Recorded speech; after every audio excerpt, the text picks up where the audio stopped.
پرزیدنت تاجیکستان امامعلی رحمان روز 25 مارس سال 2024 در سخنرانیش در کرنوال نوروزی با نام کاروان شده در شهر دوشنبه به موضوع حمله خونین روز 22 مارس در شهر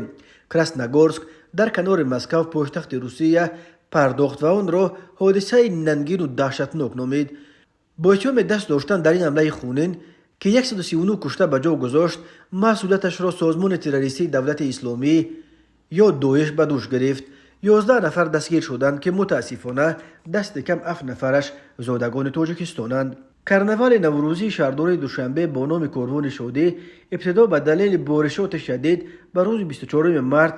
و سپس به دلیل روز ماتم اعلان شدن 24 مارس در روسیه باز یک روز دیگر به عقب انداخته شده بالاخره روز 25 مارس دایر کرده شد. امامعلی رحمان در سخنرانیش از جمله گفت: چنانه که هموطنان عزیز ما در یاد دارند، 9 مارس در ملاقات با نمایندگان جامعه و خادمان دین وضع ناآرام جهان امروز، تهدید و خطرهای زمان معاصر از جمله طرف گسترش یافتن فعالیت گروه‌های افراطگرایی و تروریستی و سبب و عامل‌های به آن مساعدت کننده را مفصل تحلیل نموده وظیفه‌های هر یک شهروند را در چنین شرایط مرکب تاکید کرده بودم. خصوصا حادثه ننگین دهشتناک در نزدیکی شهر مسکو رخ داده هر یک ما مخصوصا پدر و مادران را بار دیگر هشدار می‌دهد که در تربیت فرزندان اعتبار باز هم جدی دهند. تکرارا تاکید می‌نمایم که ما باید نورسان و جوانان را از تاثیر چنین گروه و حرکت‌های خرابکار و دهشت افکن ایمن نگاه داریم و نگذاریم که فرزندان ما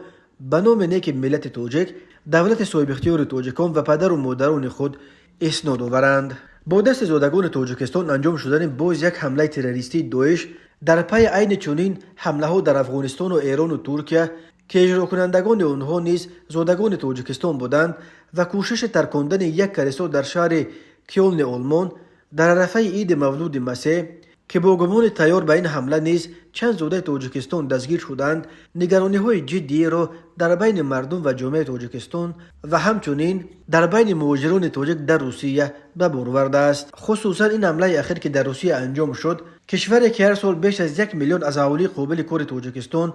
در جستجوی کار خود را به همین کشور میزنند و پولهای از روسیه فرستاده مهاجران یک منبع اساسی تامین روزگار اکثر خانواده‌ها در تاجیکستان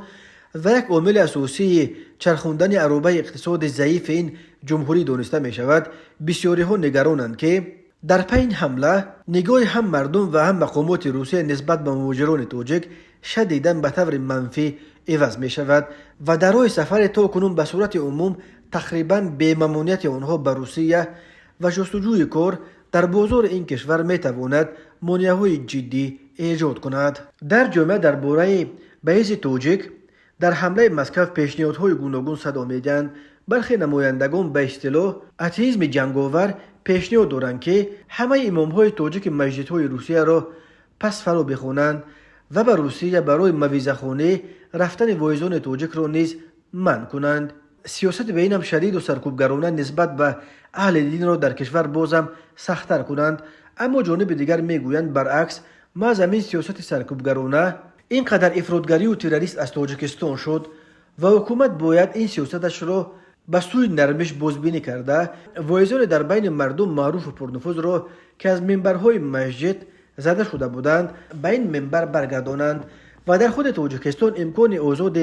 تحصیل دینی را از سن طفلی فراهم بیارند و در عموم به حقوق و آزادی‌های مذهبی مردم احترام بیشتر قائل شوند. آنها یادآور شدند که قبلا چندین سازمان بین المللی و کشورهای دنیا نیز ضمن تنقید سیاست‌های سرکوبگرانه حکومت تاجیکستان تاکید می‌کردند که عاقبت سرکوبگری‌ها تنها افراط‌تر شدن جامعه و گرایش بیشتر مردم به خصوص جوانان به عقیده‌ها و گروه‌های افراطی خواهد شد.